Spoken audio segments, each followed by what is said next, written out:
ये WhatsApp university का ना ज्ञान पूरे देश को देना बंद करिए। आप उधर मुंह मत घुमाइए, इधर बात करिए। ये आंकड़ा कहाँ से पढ़कर आते हैं आप, जो आप कह रहे हैं घर घर राशन पहुंचाए? हंसिए मत, हंसिए मत, ये कोई मजाक का विषय नहीं है। आप तो कह देंगे कि कल को सबके घर पे 15-15 लाख पहुंच गएंगे आपके कहने से। तो पब्लिक मेरे ख्याल से यूपी में पीछे घूम रही है, जूता ऐसे रखकर, कहीं निकाल दिया, गलती से लगा दिया तो भैया इन पे छाप भी नहीं जाने वाली। सभी लोग इन्हें दिखाइए, आप ये दिखाइए क्या, आप जवाब दीजिए ना। हाँ, मैं जवाब आप ही, अरे अभी जवाब मैं नहीं दूंगा। देखिए ऐसा है कि पश्चिम बंगाल जो कि वहाँ पर फुटबॉल खेला जाता है, तो वहाँ हुआ खेला, लेकिन यहाँ पर फुटबॉल तो खेला नहीं जाता। यहाँ तो किसान बेचारा बैठे हुए, किसान की लाठी चलती है, तो आपको पता ही है कि यहाँ पर क्या होगा, और आप सुन ही रहे हैं सबके मुंह से लगातार। यहाँ पर खेला वेला नहीं होने वाला, क्योंकि यहाँ कोई गेम वेम नहीं चलता, यहाँ पर डायरेक्ट खदेड़ा होता है।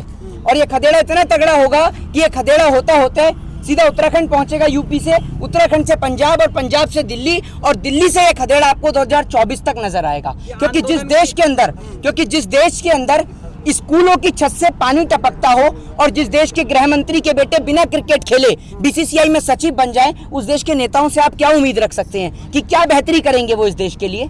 बताइए, और कहां से चुनाव जीतेंगे? जिस देश के नेता बहन बेटियों को सुरक्षित नहीं रख पाए, जिस देश के नेता के एमएलए बहन बेटियों के साथ बलात्कार करें, उस देश के अंदर आप समझते हैं कि उस प्रदेश के मुख्यमंत्री की सत्ता बची रहेगी? आपको लगता है अगर उस प्रदेश के मुख्यमंत्री की सत्ता बचेगी तो ये वहां के लोगों की नाकामी है? कि अगर इतना कुछ होने के बाद भी आपको नहीं समझ में आता, आप 24 घंटे इस देश के अंदर राम के नाम को ले आते हैं, राम के नाम पर चुनाव लड़ते हैं। उत्तर प्रदेश के तमाम नेताओं से और देश के तमाम राजनीतिक दल जो देख रहे हैं, सुन रहे हैं, सभी से निवेदन है कि इस बार उत्तर प्रदेश के चुनाव में, क्या किसी भी चुनाव के अंदर, देश के 133 करोड़ जनता के आराध्य राम को या किसी भी धर्म को आप लेकर चुनाव ना लड़ें। अगर आपके पास मुद्दा है तो आप मुद्दे पर चुनाव लड़िए। एक बात आप मुझे बताइए कि आपने अपना चैनल बनाया, ठीक है, आपने चैनल बनाया, चैनल बनाने के बाद वो वीडियो गई, ठीक है, वीडियो जाने के बाद में एनडीटीवी वाले ने क्या घर घर आकर रवीश कुमार ने आपसे कहा था कि आप एनडीटीवी देखो? लोगों ने देखा कि उसमें सच्चाई दिखाई जाती है, तो लोगों ने देखा ना एनडीटीवी। तो अगर सरकार ने कोई योजना बनाई होती, सरकार ने कोई काम किया होता, तो सरकार को इतने बड़े बड़े एडवर्टाइजमेंट और बैनर नहीं लगाने पड़ते प्रचार करने के लिए, सरकार को ऑटोमेटिकली वोट मिल जाता। आप वैक्सीन की बात करते हैं, आपने वैक्सीन ली? आपने वैक्सीन ली? आपने वैक्सीन? जब इस देश के अंदर बहुत सारे पत्रकार हैं, उन्हीं को वैक्सीन नहीं लगी, तो आम आदमी को कहां से वैक्सीन लगेगी? वैक्सीन के नाम पे लाखों करोड़ों रुपए का एडवर्टाइजमेंट में डेली देखने को मिलता है इस देश के अंदर। हमारे देश के अंदर जिस देश का किसान सड़क पे बैठा है, वहां प्रधानमंत्री जी कहते हैं कि एक कॉल की दूरी पर हैं। मोदी जी फोन काट दी, अंबानी आ गई क्या है? जो अंबानी आ गए जो आपने फोन काट दिया? बताइए ना, आपने फोन ही नहीं मिलाया किसान से। आप किसान की बात नहीं करते, यंगस्टर्स की बात नहीं करते। आप चुनाव लड़ेंगे तो किस मुद्दे पे लड़ेंगे, आप मुझे बताइए। अच्छा सुनिए, केजरीवाल दिल्ली में मुफ्त में बिजली देते हैं, पानी देते हैं, तो वो आप एक्सेप्ट करते हैं, लेकिन योगी जी या मोदी जी फ्री में राशन देते हैं, फ्री में वैक्सीन देते हैं, तो वो हजम नहीं होता आप लोगों को। एक बात आप मुझे बताइए, आपके घर पे आया है मुफ्त में राशन? आप उत्तर प्रदेश रहते हैं? उत्तर प्रदेश लोगों को मिल रहा है ना। आपको पता है अप्रैल महीने में 70 लाख लोग बेरोजगार हुए? अरे नहीं मिल रहा यार। कौन सा, एक मिनट, कौन सा आंकड़ा है ये? कौन सी रिपोर्ट है, बताइए? प्रधानमंत्री, अरे प्रधानमंत्री को छोड़िए, प्रधानमंत्री साइड में, फ्री में छोड़िए, आप ये बताइए कौन सी रिपोर्ट और कौन सा आंकड़ा है ये जो आपने बताया कि घर घर राशन पहुंच रहा है? बताइए, जैसे घर घर 15-15 लाख पहुंच गए, ऐसे ही पहुंचा रहे हैं क्या राशन? ये भी तो उत्तर प्रदेश से, इस देश का यंगस्टर आपके घर पहुंचा। भाई आप कहाँ से? हम उत्तर प्रदेश, रामपुर उत्तर प्रदेश में नहीं आता होगा, ये अमेरिका में लगता होगा, है ना? भाई आप कहाँ से? बाराबंकी से। ये भी उत्तर प्रदेश में नहीं आता, ये जापान में आता होगा, है ना? क्या बात करते हैं आप? ये व्हाट्सएप यूनिवर्सिटी का ना ज्ञान पूरे देश को देना बंद करिए आप। जिस तरह से दिल्ली में किस तरीके से होर्डिंग लगे हुए हैं कि फ्री में वैक्सीन, फ्री में राशन दे रहे हैं, और उत्तर प्रदेश के देखिए योगी जी को दिल्ली में प्रमोट किया जा रहा है, इस पे क्या कहेंगे आप? उत्तर प्रदेश के योगी जी को प्रमोट नहीं किया जा रहा है, जगह जगह एडवर्टाइजमेंट किया जा रहा है, और ये पैसा इन्होंने चाय बेच के तो कमाया है नहीं, ये पैसा तो आपका और हमारा है। इस देश की गरीब जनता जो मेहनत करके टैक्स भरती है, उसके टैक्स का पैसा है। तो चाहे नई पार्लियामेंट बना लो, चाहे अपने बेटे को बीसीसीआई में सचिव बना लो, चाहे फिर आप उसके बाद में नया पीएम कार्यालय बना लो, फिर चाहे आप उसके बाद में लाखों करोड़ रुपए का एडवर्टाइजमेंट कर दो, आपको तो रद्दी भर फर्क पड़ना है नहीं। लेकिन अगर एक बिल आप वापस ले लेंगे तो आपके दिल में धक धक शुरू हो जाएगी। भारतीय जनता पार्टी के नेता सुब्रमण्यम स्वामी, मैंने नहीं कहा ये बात, भारतीय जनता पार्टी के सांसद ने इस बात को बोला है कि चीन को लेकर कि चीन के पास आज भी लद्दाख की जो जमीन है वो उसके पास अधिकृत है और इस सच्चाई को आपको एक्सेप्ट करना होगा। तो आप एक बात बताइए, आप उधर मुंह मत घुमाइए, इधर बात करिए। ये आंकड़ा कहां से पढ़कर आते हैं आप, जो आप कह रहे हैं घर घर राशन पहुंचा है? हंसिए मत, ये कोई मजाक का विषय नहीं है। आप तो कह देंगे कि कल को सबके घर पे 15-15 लाख पहुंच गएंगे आपके कहने से। क्या सवाल का आपके पास कोई जवाब नहीं है? महंगाई की मार की जो बात करती थी भाजपा आजकल चुप है जी। ऐसा क्या? महंगाई की जो बात करती थी, बहुत हुई महंगाई की मार, पेट्रोल डीजल जो बात करती थी आजकल बिल्कुल चुप है।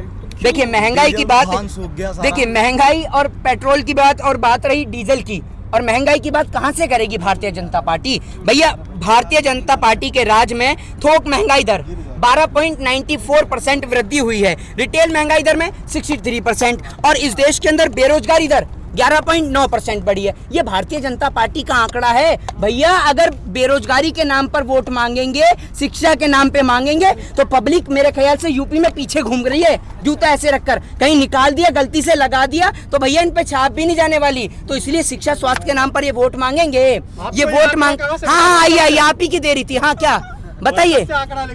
कौन? मैं व्हाट्सएप का आंकड़ा नहीं लेके घूमता, ये मैं आपको बता रहा हूँ। ये सीसी, अरे भाई मोबाइल में देख के बता रहा हूँ। आपके पास तो आप बिना मोबाइल के भी नहीं बताएंगे, आप तो मोबाइल देख के भी नहीं पता पाएंगे। आपको सर्च करना आता है, सर्च करना आता है आपको? आप 24 घंटे एक मिनट करने आएगा तो आपको सर्च करने आएगा। किसको? मतलब आप पत्रकार को बोल रहे हैं कि हाँ, आपको सर्च करने आता है, तो पत्रकार नहीं सर्च करेगा तो मोहित शर्मा सर्च एक मिनट, सभी लोग इन्हें दिखाइए। आप ये सभी दिखाइए, क्या आप अपने जवाब दीजिए ना। हाँ मैं जवाब आप, अरे अभी जवाब मैं नहीं दूंगा, आप क्यों बोलेंगे? मतलब उल्टा पत्रकार के ऊपर सवाल ठोक देंगे आप। अरे भैया जवाब तो आप ही देंगे, तो आप ये बताइए ना, अगर आपको सर्च, हाँ जवाब ही तो दे रहा हूँ, सुनेंगे क्या? संबित पात्रा की, एक मिनट, संबित पात्रा की डिबेट देख के आते हैं, 24 घंटे घिर करते रहेंगे। ठीक है सर, मैं गलत हूँ, सुनेंगे अब, सुनेंगे। आप ये बताइए, आपने बोला व्हाट्सएप यूनिवर्सिटी का गया, आप ये बताइए कि वो जो आप कह रहे थे घर घर राशन पहुंच रहा है, वो कहाँ का आंकड़ा है?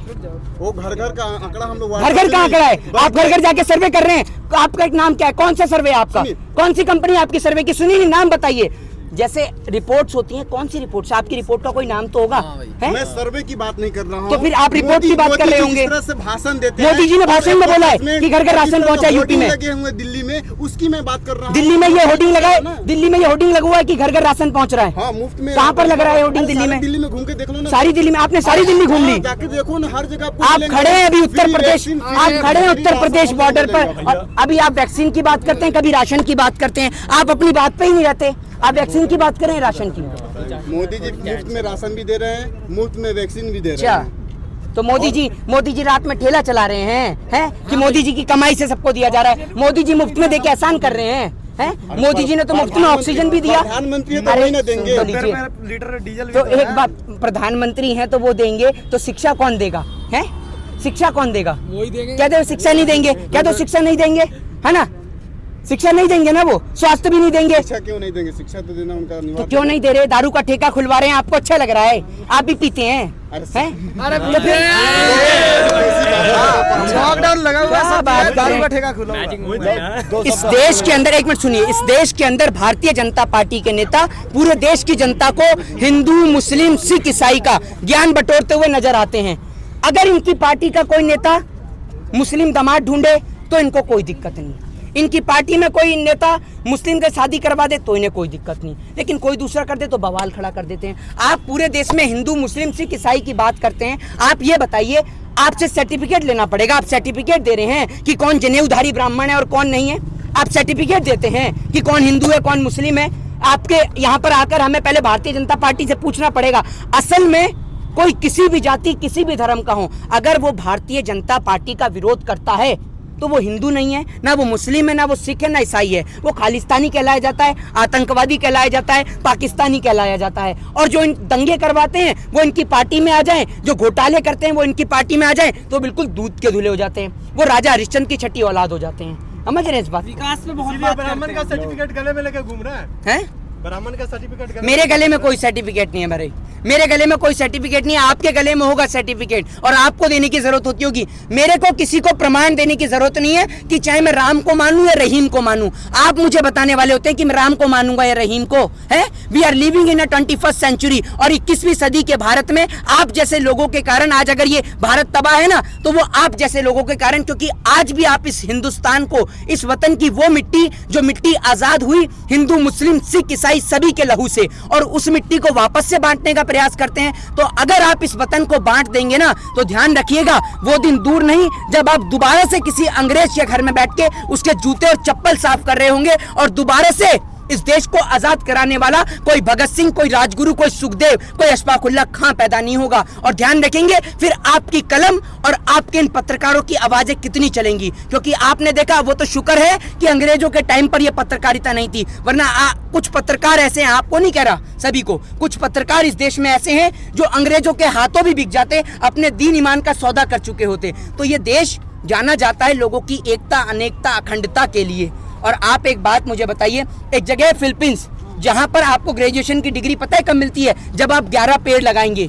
और एक है हिंदुस्तान जहां पर आप पेड़ को काट रहे हैं, किसके लिए? हीरो की खुदाई के लिए, समझ रहे हैं? बक्सवा जंगल को जो काटा जा रहा है। तो भैया आप एक बात बताइए, यही है मोदी जी का डिजिटल इंडिया, जहां पर आए दिन आप देखते हैं नेट सेवा बेहाल कर दी जाती है। यही है मोदी जी का new India concept, new Bharat, जिसके अंदर बहन बेटी महिलाएं रात को सड़क पे नहीं निकल सकती। तो अगर ये न्यू इंडिया है और ये डिजिटल इंडिया है, तो भैया हाथ जुड़वाए मोदी जी के डिजिटल। गाजियाबाद में खड़े हैं और कपिल मिश्रा का कहना नाम बदल देना चाहिए। गाजी नाम एक कम्युनिटी को डिसाइड करता है। नाम से क्या होता है भैया? भैया एक बात बताइए, नाम अगर बदलना है तो जाके उस कपिल मिश्रा से पूछिए। मुगल गार्डन जहां राष्ट्रपति रहते हैं, प्रधानमंत्री तो रोज वहां पर आते जाते हैं, मुगल गार्डन का काहे नाम नहीं बदल देते आप? बदलिए ना मुगल गार्डन का भी नाम, क्यों नहीं बदलते? तो सवाल यही बार बार हिंदू, अरे भैया इन्हों का काम ही यही है। अब राम के नाम पे इन्होंने घोटाला कर लिया, तो राम के नाम पे कैसे मांगे वोट? तो इसलिए ये भी परेशान है। इसलिए ना ये राम के नाम पे चुनाव लड़ने वाले हैं, ना ये किसी नाम पर। ये इनको सिर्फ एक ही काम आता है, हिंदू मुस्लिम के नाम पे दंगे कराकर भारत की एकता, अनेकता और अखंडता को तोड़ने का। जय हिंद, जय भारत, वंदे मातरम। चैनल को लाइक, शेयर एंड सब्सक्राइब करें और बेल आइकन दबाना ना भूलें।